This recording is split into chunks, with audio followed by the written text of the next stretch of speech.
अफगानिस्तान एक ऐसा देश है जिस देश को सुपर पावर का कब्रिस्तान कहा जाता है, क्योंकि इस देश के ऊपर कई सदियों में कई सुपर पावर कई बार अटैक किया ये मंसूबा लेकर अफगानिस्तान के ऊपर राज करने के लिए, मगर हर बार हर एक सुपर पावर को नाकाम होकर लौटना पड़ा। इसका सबसे बड़ा एग्जाम्पल अलेक्जेंडर से लेकर मंगोल ने अटैक किया अफगानिस्तान के ऊपर, मगर नाकाम होकर लौटना पड़ा। फिर उसके बाद आए 19वीं शताब्दी में ब्रिटिश एम्पायर का दौर। उस समय पे ब्रिटिश एम्पायर कई बार अफगानिस्तान के ऊपर अटैक किया मगर नाकाम होकर लौटना पड़ा। उसके बाद आया सोवियत यूनियन का दौर। 1979 से लेकर 1989 तक अटैक हुआ अफगानिस्तान के ऊपर, फिर सोवियत यूनियन नाकाम होकर लौट गया। इसके बाद 2001 से अमेरिका के साथ नेटो फोर्स अफगानिस्तान के अंदर दाखिल हुआ। इस बार भी अमेरिका तालिबान के साथ एक पीस एग्रीमेंट करके लौट रहा है, मगर इस पीस एग्रीमेंट को अमेरिका का हार माना जाता है, क्योंकि अमेरिका जिस मंसूबे से अफगानिस्तान में आया था वो यूनाइटेड स्टेट्स का पूरा नहीं हुआ। इसलिए हर एक डिफेंस एक्सपर्ट अमेरिका का एक बड़ा हार मान रहा है। और इन सभी के बीच एक बात और बहुत जोर शोर से चल रहा है अफगानिस्तान में, जिसका नाम है तालिबान, क्योंकि हर एक डिफेंस एक्सपर्ट और हर एक न्यूज़ जर्नल ये क्लेम कर रहा है कुछ ही महीनों के अंदर तालिबान अफगानिस्तान का नया शासक बनने जा रहा है। और इस समय पे ये सबसे बड़ा मुद्दा है अफगानिस्तान में और इसी के साथ पूरे विश्व में। अब सबके मन में आ रहा होगा ये तालिबान है कौन। मैं आपको 2 लाइन में समझा रहा हूँ। जब सोवियत यूनियन ने अफगानिस्तान के ऊपर चढ़ाई की थी, तब उस समय पे सोवियत यूनियन के अगेंस्ट में लड़ रहा था अफगानिस्तान का रेबेल ग्रुप। तब उस रेबेल ग्रुप को नाम दिया गया था मुजाहिदीन। फिर सोवियत यूनियन अफगानिस्तान से लौटने के बाद जब सोवियत यूनियन टूट गया, उसके बाद अफगानिस्तान में एक सिविल वॉर हुआ। ये मुजाहिदीन कई ग्रुप में बढ़ गया और अफगानिस्तान में एक भयानक सिविल वॉर हुआ। और इस सिविल वॉर के दौरान एक नया ग्रुप तैयार हुआ जिसका नाम दिया गया तालिबान। और इस तालिबान ग्रुप में मैक्सिमम मुजाहिदीन शामिल हुआ। और उसके बाद 1996 से लेकर 2001 तक तालिबान ने अफगानिस्तान को शासन किया। और फिर 2001 में अमेरिका नेटो फोर्स के साथ अफगानिस्तान में दाखिल हुआ और 3 महीनों के अंदर ही तालिबान की गवर्नमेंट गिर गया।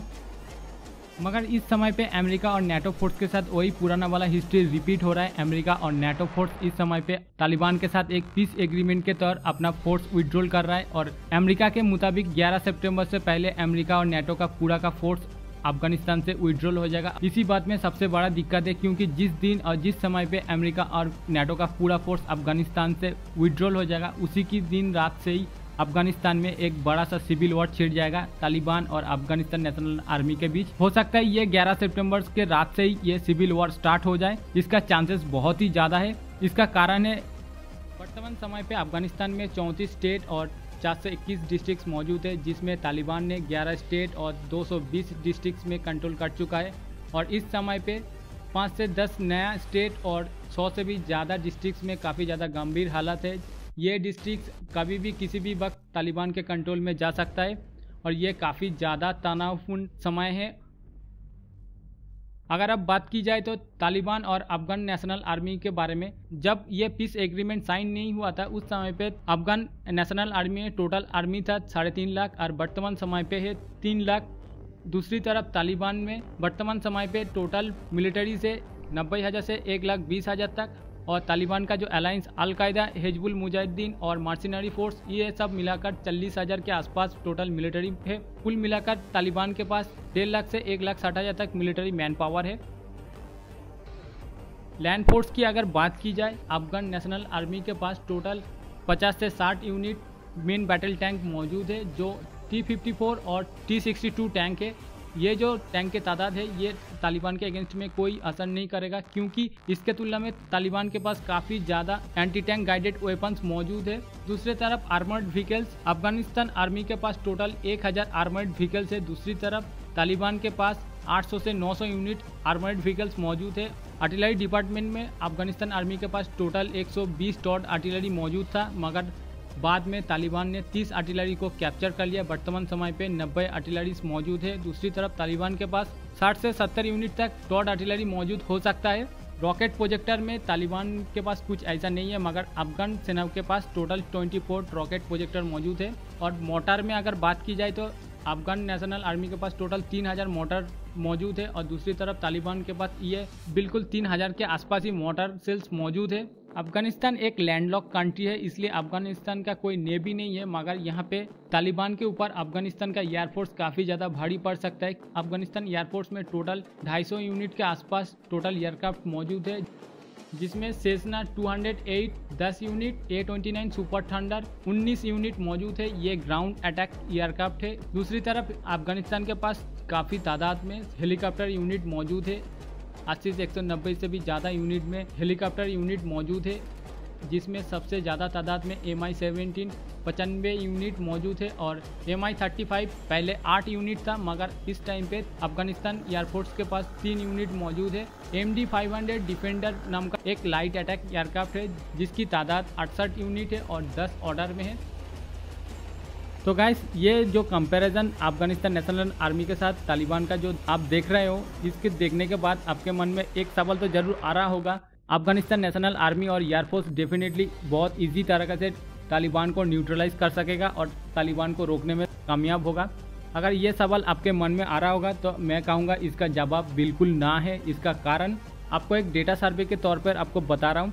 इस समय पे अफगान नेशनल आर्मी का ग्लोबल पोजीशन रैंकिंग है 75। इसके साथ और अगर देखा जाए तो म्यांमार आर्मी का ग्लोबल रैंकिंग है 38 और नाइजीरिया का 35, सीरिया का 65, इराक का 57 और मेक्सिको का 46 और तुर्की का 11।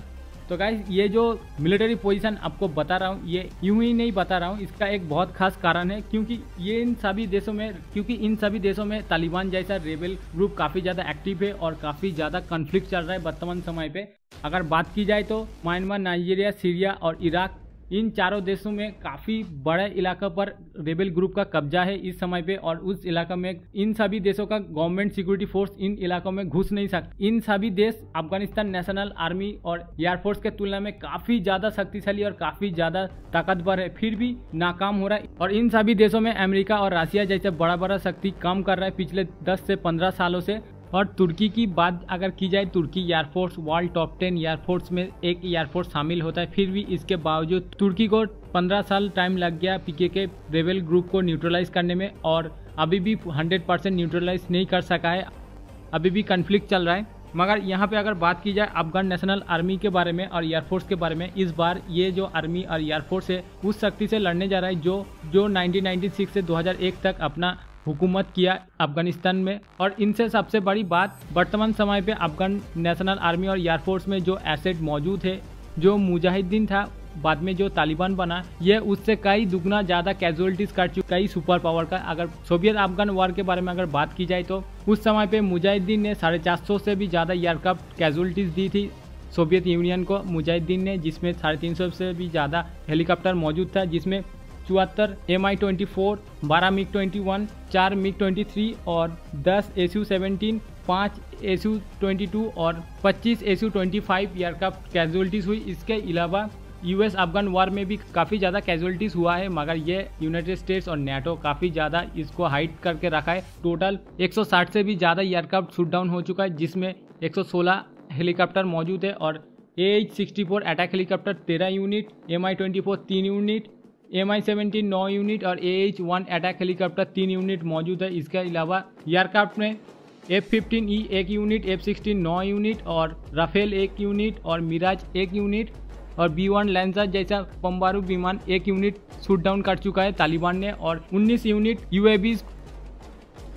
तो गाइस, आप ये जो देख रहे हो, अफगान नेशनल आर्मी और एयरफोर्स के तुलना में तालिबान काफ़ी ज़्यादा कैजुअलिटीज़ दे चुका है पिछले 2 जंग में और 2 सुपर पावर को। और इसके अलावा तालिबान के अगेंस्ट में अफगान नेशनल आर्मी जो लड़ रहा था वो यूनाइटेड स्टेट्स और NATO फोर्स के साथ, मगर इसके बावजूद एक तरह का पॉलिटिकली अफगान नेशनल आर्मी का हार हुआ है और पॉलिटिकली तालिबान का जीत हुआ है। तो यहाँ पे डेफिनेटली तालिबान का कॉन्फिडेंस लेवल काफ़ी ज़्यादा हाई लेवल पे है और डीमोटिवेट पे है अफगान नेशनल आर्मी, तो यहाँ पे काफ़ी ज़्यादा फैक्टर होगा। अगर बात की जाए तो इन हालत का सबसे बड़ा जिम्मेदार कौन है, वो है यूनाइटेड स्टेट्स ऑफ अमेरिका, क्योंकि इन 20 सालों में अमेरिका 3 ट्रिलियन से भी ज़्यादा खर्च कर चुका है इस जंग में। मगर अमेरिका अगर 10% यानी कि $300 बिलियन अफगान नेशनल आर्मी के ऊपर एक्सपेंड करता, तो इस समय पे Afghan national army top 20 military force में शामिल होता, वर्ल्ड टॉप 10 मिलिट्री में। यहाँ पे हालात काफ़ी ज़्यादा पॉजिटिव में रहता और ये काफ़ी ज़्यादा तनावपूर्ण नहीं होता। तो गाइस, मैं आपके सामने हर एक पॉइंट रख चुका हूँ अफगान नेशनल आर्मी और तालिबान का, और यहाँ पे एडवांटेज और डिसएडवांटेज दोनों तरफ को आपके सामने दिखा चुका हूँ। इस वीडियो को देखकर आपको क्या लग रहा है, कौन जीत सकता है, तालिबान या अफगान नेशनल आर्मी, ये आप ज़रूर कमेंट करके बताना। और इसी बात में इस वीडियो को ख़त्म करता हूँ और देखने के लिए थैंक यू। इतना देर तक देखने के लिए बहुत बहुत थैंक यू वेरी मच।